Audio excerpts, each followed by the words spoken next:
Pendant plus d'un demi-siècle, une silhouette menue et élégante a traversé les époques sans jamais se déformer sous le poids du temps. Une coupe au carré devenue légendaire. Une voix puissante capable de couvrir une salle entière sans effort. Et ce sourire, toujours présent, comme un rempart discret entre le public et une vie qu'elle n'a jamais tout à fait dévoilée. Mireille Mathieu. Pour des millions de spectateurs à travers le monde, ce nom évoque immédiatement la chanson française dans ce qu'elle a de plus pur, de plus intemporel. Elle a chanté sur toutes les grandes scènes, devant des présidents, des rois, des papes. Les projecteurs l'ont suivie à Moscou, à Tokyo, à Las Vegas, à l'Olympia. Elle a vendu plus de 100 millions de disques, enregistrés en 9 langues, traversé les décennies sans scandale, sans chute, sans compromis public. Et pourtant, derrière le vernis impeccable, derrière la discipline militaire, il y a toujours eu autre chose. Un espace invisible, une zone protégée que personne n'a jamais vraiment osé franchir. Pendant plus de 50 ans, elle a tenu ce silence. Pas par froideur. Pas par calcul. Mais parce que, pour elle, certaines vérités ne se donnent pas. Elle se garde. Ce silence, elle l'a porté de l'enfance jusqu'au sommet de sa carrière. Et un soir, alors qu'elle entrait déjà dans la légende, elle l'a laissé s'échapper le temps d'une chanson. Une chanson inédite, jamais enregistrée, un murmure à peine voilé, mais qui a suffi pour faire comprendre à ceux qui savaient que, derrière la figure publique, existait une femme marquée par un amour resté dans l'ombre.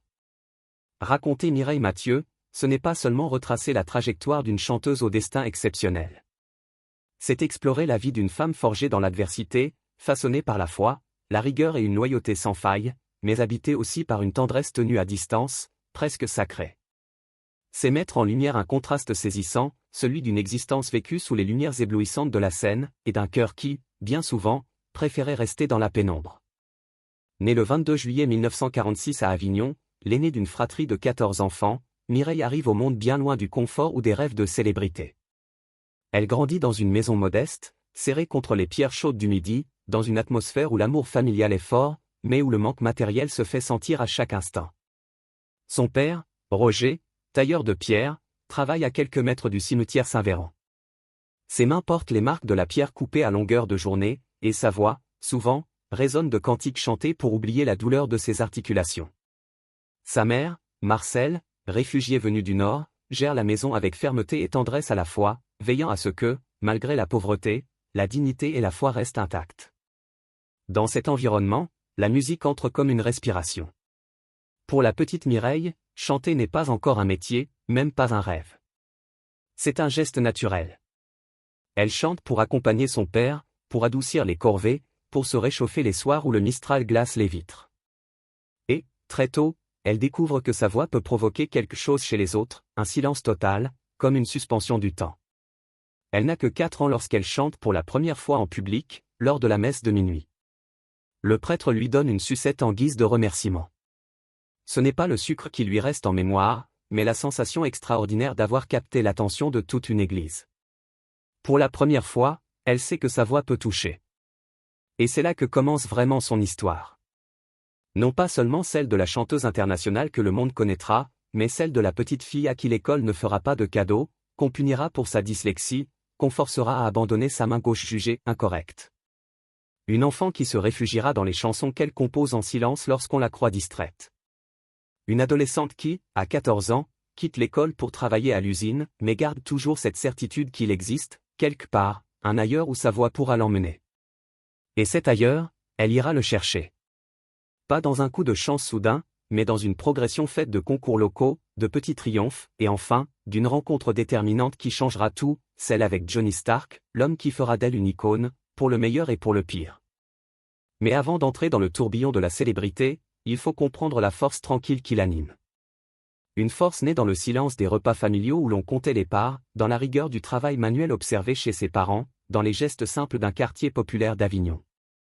Une force qui, un jour, l'aidera à tenir face à l'isolement, à la discipline extrême, et au choix le plus déchirant pour elle, renoncer à l'amour pour ne jamais renoncer à la musique. Cette histoire, ce n'est pas seulement celle d'une carrière. C'est celle d'un équilibre fragile entre ce que l'on offre au monde et ce que l'on garde pour soi. Entre les applaudissements tonitruants des salles combles et le murmure doux d'un souvenir que l'on n'a jamais partagé. Aujourd'hui, si Mireille Mathieu est encore là, intacte dans la mémoire collective, c'est parce qu'elle a compris très tôt que certaines vérités valent plus que toute reconnaissance publique, elles méritent d'être préservées, comme un trésor intime. Et parfois, il faut vivre toute une vie avant de pouvoir en offrir une parcelle. Avignon, été 1946. Dans les ruelles pavées qui serpentent aux abords des remparts, les odeurs de pain chaud se mêlent aux effluves de lavande et de poussière.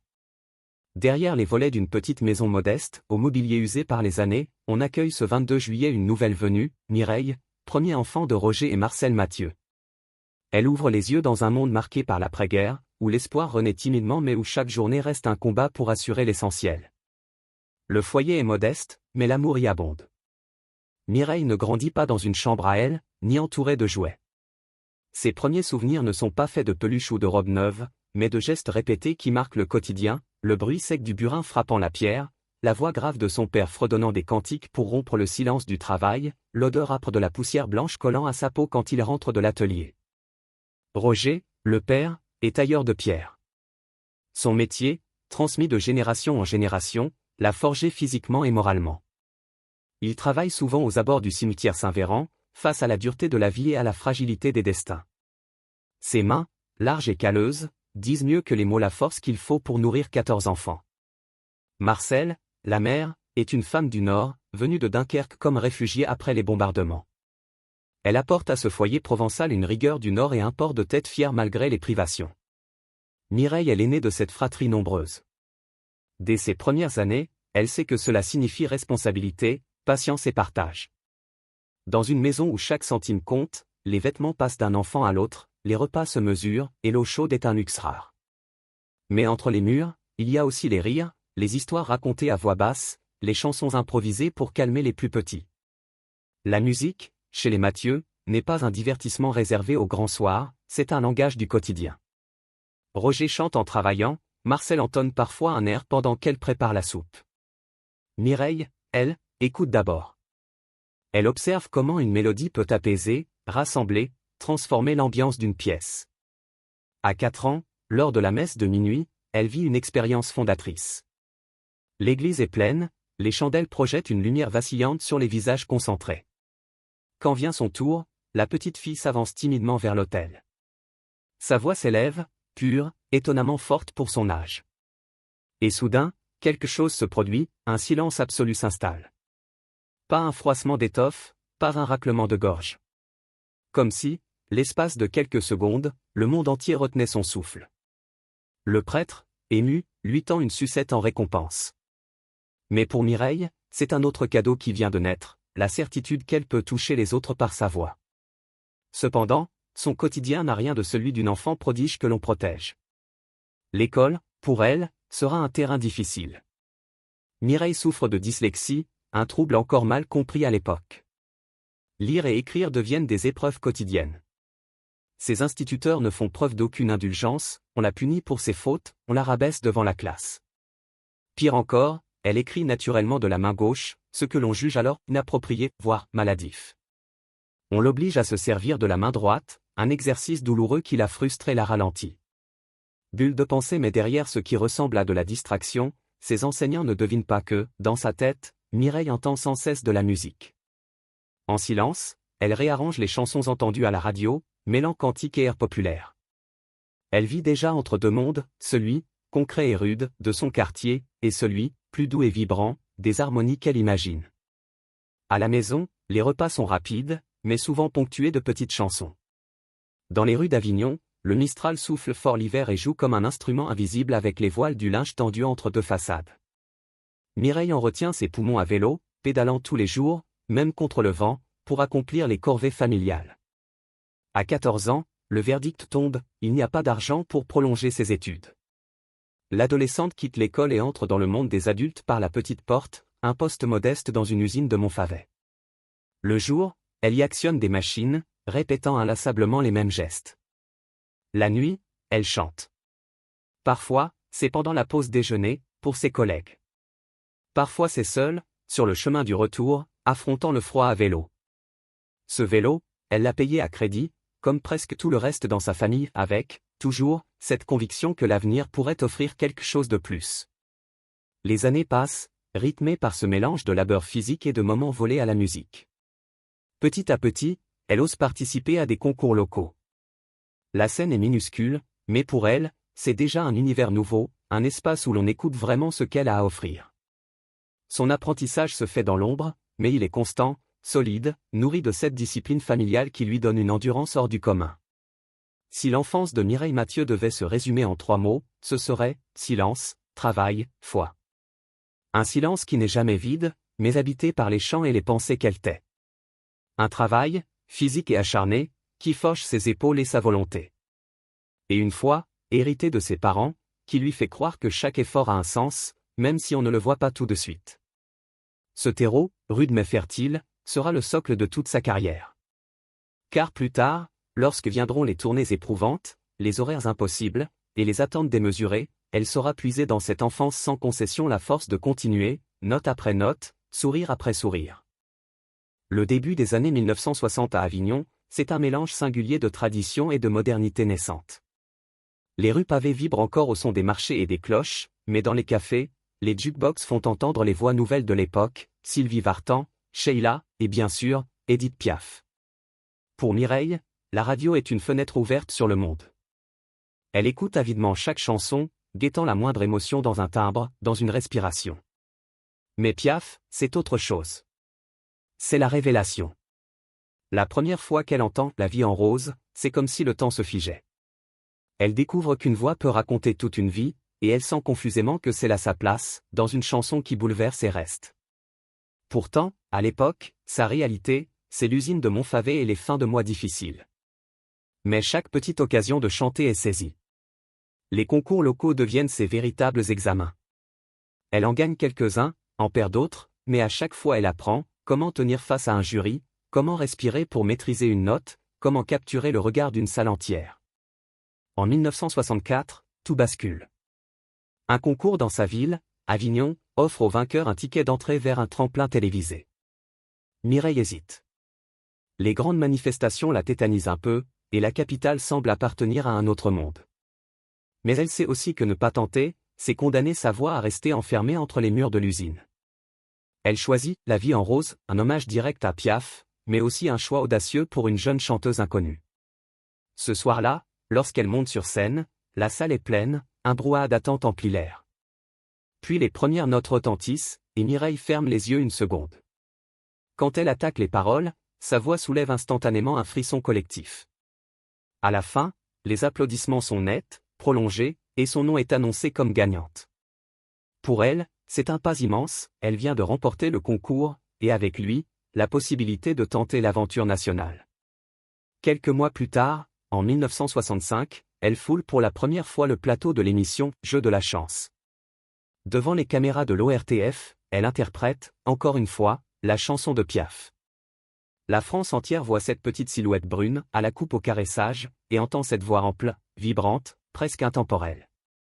Le public vote. Elle est plébiscitée. Les lettres commencent à arriver, les coups de téléphone aussi. Pour Mireille, dont le quotidien était encore rythmé par le vacarme des machines de l'usine, c'est un mélange d'euphorie et d'incrédulité. Mais la gloire est une vague qu'il faut savoir surfer, et beaucoup s'y noient faute de guide. C'est à ce moment qu'un homme entre en scène et son arrivée va tout changer. Johnny Stark, l'architecte d'une carrière. Johnny Stark, à l'époque, n'est pas un inconnu. Dans le monde du spectacle français, son nom est déjà synonyme de flair et d'exigence. On le surnomme « l'Américain » pour son allure impeccable, ses costumes aux coupes parfaites et sa vision moderne du métier.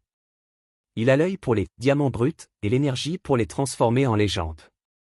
Lorsqu'il découvre Mireille, il ne voit pas seulement une jeune femme qui chante bien. Il lit en elle quelque chose de plus rare, une discipline naturelle. Cette façon de donner tout ce qu'elle a, sans se plaindre, lui rappelle certains artistes américains qu'il admire. Le premier rendez-vous est direct. « Si tu veux travailler avec moi, tu vas travailler comme une bête, lui dit-il sans détour. Je serai impitoyable. Si tu veux une vie facile, dis non tout de suite. Mais si tu me laisses faire, je ferai de toi une grande artiste. » Mireille n'hésite pas longtemps. Elle sait reconnaître l'autorité d'un maître, et Stark, à sa manière, lui inspire la même confiance qu'un membre de sa famille. Elle accepte. Dès lors, tout s'accélère. Stark prend les commandes, choix des chansons, style vestimentaire, image publique. Il impose la coupe au carré qui deviendra sa signature, la discipline stricte des horaires, l'exigence de perfection. Pas de soirée mondaine, pas de scandale. Stark veut que chaque apparition publique de Mireille soit pensée comme une scène de théâtre, impeccable, contrôlée, inoubliable. Pour elle, ce n'est pas une privation, mais une continuité. Elle connaît le travail acharné depuis l'enfance. Les séances de répétition laissent place à des tournées de promotion intensives. Stark la pousse à apprendre l'anglais, l'allemand, l'italien, car son ambition pour elle dépasse largement les frontières françaises. Une relation unique. Ce que le public voit, c'est un duo professionnel. Mais ceux qui les côtoient sentent qu'il y a dans leur lien quelque chose de plus profond, mêlant mentorat, complicité silencieuse, et une loyauté mutuelle qui ne se brisera jamais vraiment. Les journalistes, bien sûr, spéculent. Était-il un père spirituel? Un compagnon secret?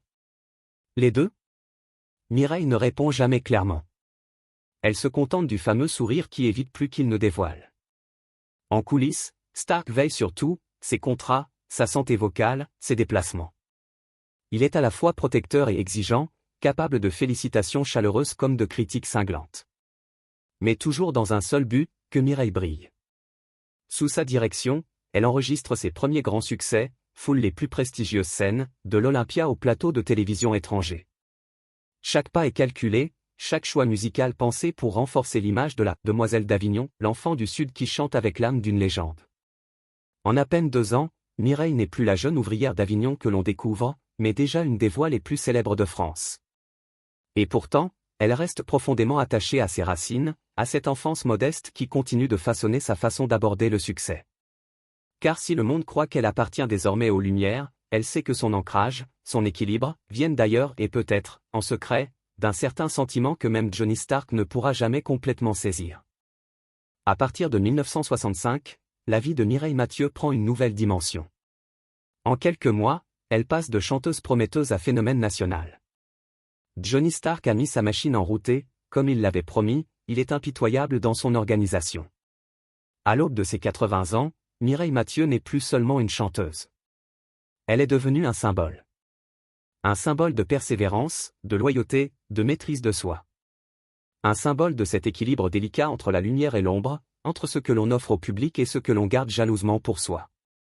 Sa carrière est faite de chiffres impressionnants, plus de 100 millions de disques vendus, des chansons enregistrées en 9 langues, des tournées dans plus de 50 pays, des scènes mythiques, des publics allant des anonymes aux chefs d'État. Mais, au fond, ce ne sont pas ces chiffres qui la définissent. Ce qui reste vraiment, c'est cette incarnation d'une certaine idée de la chanson française, une voix qui traverse les générations, simple, droite, sans artifice tapageur. Le public a souvent cru que Mireille Mathieu vivait à distance, presque hors du monde réel. Mais derrière l'image impeccable se cache une vérité beaucoup plus humaine, celle d'une femme qui, pour protéger ce qu'elle avait de plus fragile, a préféré se taire plutôt que de risquer de le voir fuir. Et parfois, ce que l'on tait devient plus puissant que tout ce que l'on dit. Johnny Stark restera pour elle le socle, le moteur, l'architecte implacable qui a bâti sa légende. Avec lui, elle a appris que l'endurance, la régularité et la discipline peuvent créer des miracles. Avec lui, elle a compris qu'une carrière ne se joue pas sur un coup d'éclat, mais sur des décennies d'attention aux moindres détails. Mais Jean-Louis, lui, incarne tout autre chose. Il représente la douceur, la simplicité, ce qui aurait pu être une autre vie. Il est la preuve que certaines histoires d'amour n'ont pas besoin d'être vécues au grand jour pour être vraies, et que certains liens échappent à l'usure du temps simplement parce qu'ils n'ont jamais été abîmés par le quotidien.